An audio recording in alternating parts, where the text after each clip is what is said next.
dia tahu saya pindah agama Islam, saya memeluk agama Islam, bahkan pas saya memutuskan untuk berhijab, dia hanya diam. Sekarang ini setiap saya misalnya nginep di rumahnya, kalau misalnya mau main, anak saya sih suka main sepeda di luar. Saya suka ikut keluar dong, pakai daster walaupun daster panjang gitu ya. Tapi saya nggak pakai kerudung. Saya pikir kan, udah di depan rumah doang kok, cuman ngintip lagi ngapain sih gitu kan. Dia yang repot. Selamat datang di Rukun Podcast. Nah, Mbak Evelyn, tadi kan Mbak sempat cerita gitu bahwasanya dari Mama itu setuju dan dari Ayah juga agak cukup sedih gitu ya Mbak ya, walaupun belum berkata-kata. Hingga akhirnya itu proses untuk menerima keputusan Mbak Evelyn itu bagaimana Mbak? Jadi yang kalau ini yang saya rasakan ya. Jadi papi saya tuh awalnya memang nggak banyak ngomong, terus semakin berjalan, mungkin karena kita belum ada pembeda ya, maksudnya saya masih belum berhijab dulu kan. Dulu belum berhijab gitu, jadi ya papi masih biasa aja gitu. Dengan berjalan waktu, mungkin dengan berjalan waktu juga akhirnya dia menerima bahwa saya udah memutuskan untuk memeluk agama Islam. Lalu yang agak bikin mungkin menjadi pembeda, saya memutuskan setelah saya mempunyai anak pertama, saya memutuskan untuk berhijab. Dan itu saya nanya lagi sama adiknya Mami, Mah gimana ya ngasih taunya, aku pengen pakai kerudung gitu. Ya ini kamu harus udah siap juga ya Flynn, katanya gitu, karena ini akan menjadi pembeda yang besar gitu kan, akan yang jadi kelihatan gitu loh. Betul. Kamu sama papi mami tuh tidak sama lagi gitu. Kamu harus siap ya. Gitu. Ya sudah, akhirnya ngomong. Akhirnya yang saya rasakan tuh papi nggak mau diajakin ke mall, makan di luar nggak mau. Kalau diajakin makan di luar pasti makan di rumah aja. Kayak gitu. Mungkin karena kan takutnya bertemu dengan temannya nanti jadi pertanyaan-pertanyaan besar, karena kan gereja di dekat rumah kan, jadi orang-orang lingkungan rumah juga yang kenal pasti kan. Di mall takutnya mungkin itu jadi akan jadi banyak pertanyaan kan. Nah pada akhirnya setelah saya kurang nggak begitu inget ya kapan akhirnya papi yang menerima saya apa adanya gitu. Akhirnya udah mulai mau diajak ke mall dan bahkan memperkenalkan saya dengan teman-temannya. Kalau ketemu di mall, ini anak saya gitu, nggak malu gitu loh. Maksudnya kok beda gitu, akan jadi pertanyaan besar sama dia tuh, dia udah nerima kayaknya ya. Dan yang bikin saya terharu tuh waktu kakaknya papi saya meninggal. Itu kan pakai acara Kristen ya di Heaven. Di Heaven tuh kan banyak orang kantor, banyak relasi gitu kan. Dan saya datang sama suami saya dengan berhijab kan. Saya masuk, saya ingat banget itu papi lagi duduk di satu meja sama karyawan-karyawannya. Saya masuk, kenalin anak saya. Dengan bangganya dia ngomong begitu. Saya tuh benar-benar wah, kok bisa gitu, nggak terharu ya Mbak ya. Ini papi tuh benar-benar yang ini anak saya, dan dia kayak ngelilingin saya, ini anak saya ini anak saya gitu. Itu sih yang bikin terharu banget gitu. Terus kalau untuk sekarang ini setiap saya misalnya nginep di rumahnya, kalau misalnya mau main, anak saya sih suka main sepeda di luar. Saya suka ikut keluar dong, pakai daster walaupun daster panjang gitu ya. Tapi saya nggak pakai kerudung. Saya pikir kan, udah di depan rumah doang kok, cuman ngintip lagi ngapain sih gitu kan. Dia yang repot. Pakai kerudung, kamu nggak pakai kerudung di luar, masuk. Pasti dia yang seperti itu Mas. Jadi justru ayah yang sangat menjaga dan mensupport Mbak Evelyn sendiri. Iya. Dia yang dia yang begitu sih, walaupun dia keras kan orangnya, walaupun sebelum-sebelumnya mungkin agak kecewa sama saya, pada akhirnya menerima dan malah dia yang lebih kamu keluar gak pakai kerudung nanti dilihat orang, dia lebih yang begitu gitu. Dan alhamdulillahnya juga keluarga besar papi saya yang mayoritas non muslim.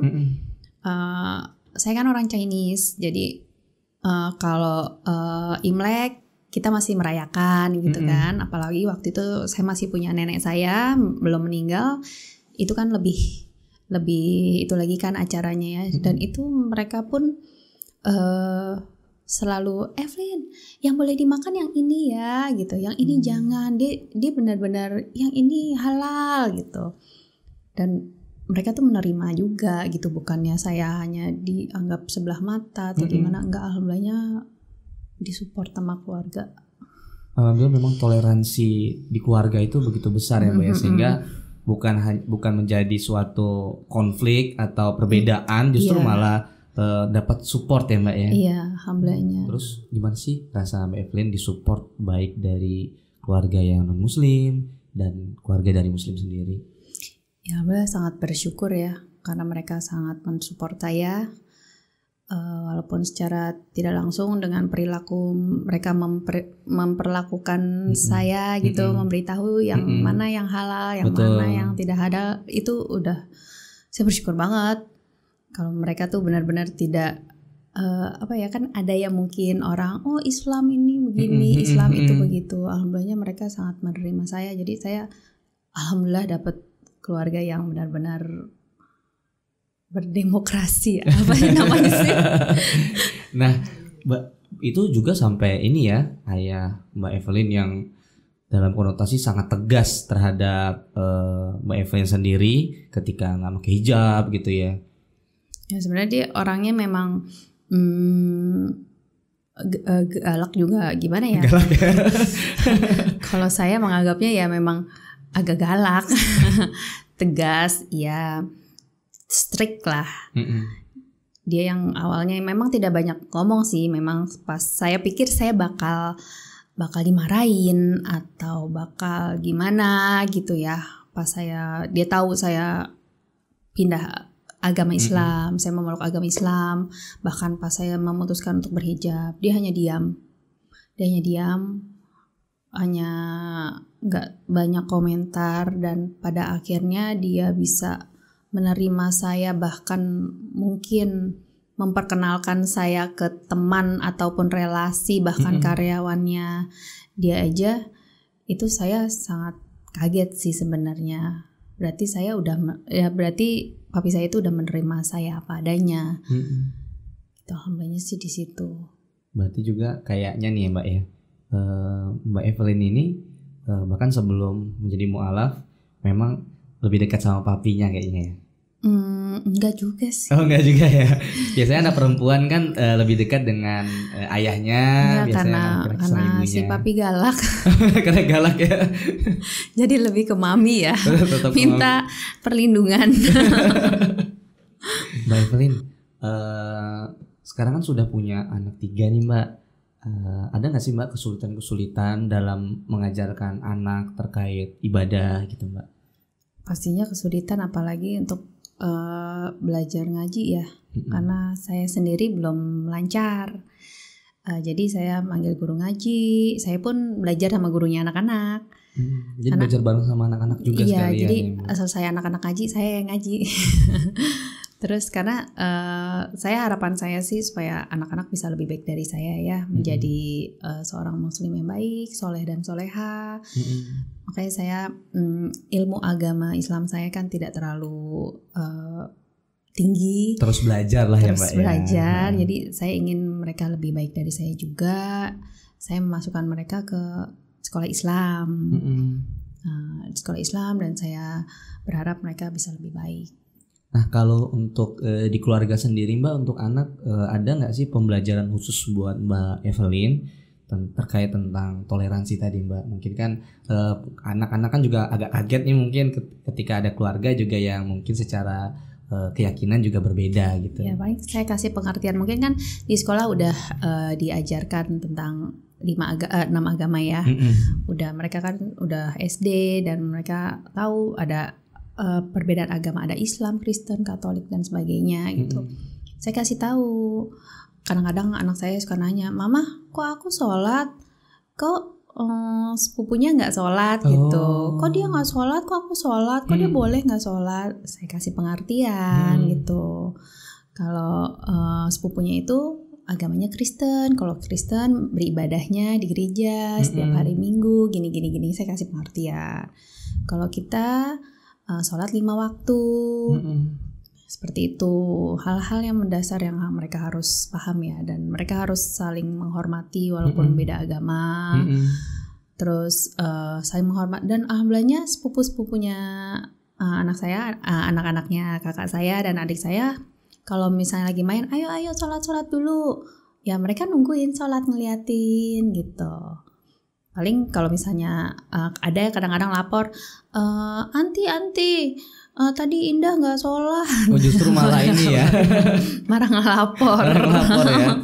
Ya seperti itu sih. Mbak Evelyn, ada nggak sih Mbak masukan dan saran buat Mbak Evelyn bagi sahabat-sahabat rukun untuk yang ragu-ragu nih Mbak, agar keyakinannya semakin mantap lagi, dan kebetulan juga yang kebetulan memang Muslim gitu akan semakin memperbanyak ibadahnya lagi. Kebetulan ada salah satu di teman kita mempertanyakan itu Mbak. Saran saya sih cari informasi ya, cari ilmu di mana aja. Sekarang kan lebih mudah di YouTube ya. Kalau saya kan dulu kan harus nyari buku, nyari VCD, dulu zaman VCD kan, tentang ceramah-ceramah ada yang orang Kristen mualaf jadi Katolik, kesaksiannya apa, kenapa. Terus saya juga belajar VCD tentang Kristologi, tentang yang Irena Handono dan lain sebagainya. Kalau sekarang kan dimudahkan dengan banyak tinggal browsing ya sekarang. Betul. Ya YouTube, cari-cari juga sejarah Islam, cari-cari informasi yang banyak tentang Islam. Itu asal kita niat, insya Allah hidayah tuh pasti turun ke orang-orang. Ya kan, gimana kita membuka hati, pikiran, telinga semua gitu. Dan terus berusaha konsisten ya Mbak ya. Terus berusaha. Nah sahabat rukun, alhamdulillah kita sudah sharing banyak dengan Mbak Evelyn tentang manfaat dan hikmah, dan saya juga terinspirasi Mbak, banyak banget hikmah, value yang bisa diambil terkait keteguhan hati, kemudian selalu belajar, dan bagaimana bertoleransi ya Mbak ya. Terima kasih Mbak Evelyn atas waktunya. Nah sahabat rukun, jika konten ini mempunyai value, manfaat, dan hikmah yang bisa diambil, jangan lupa untuk klik tombol like, komen, dan subscribe. Rasulullah SAW bersabda, khairan nas anfa'um linnas. Sebaik-baiknya manusia adalah yang bermanfaat bagi orang lain. Wassalamualaikum warahmatullahi wabarakatuh.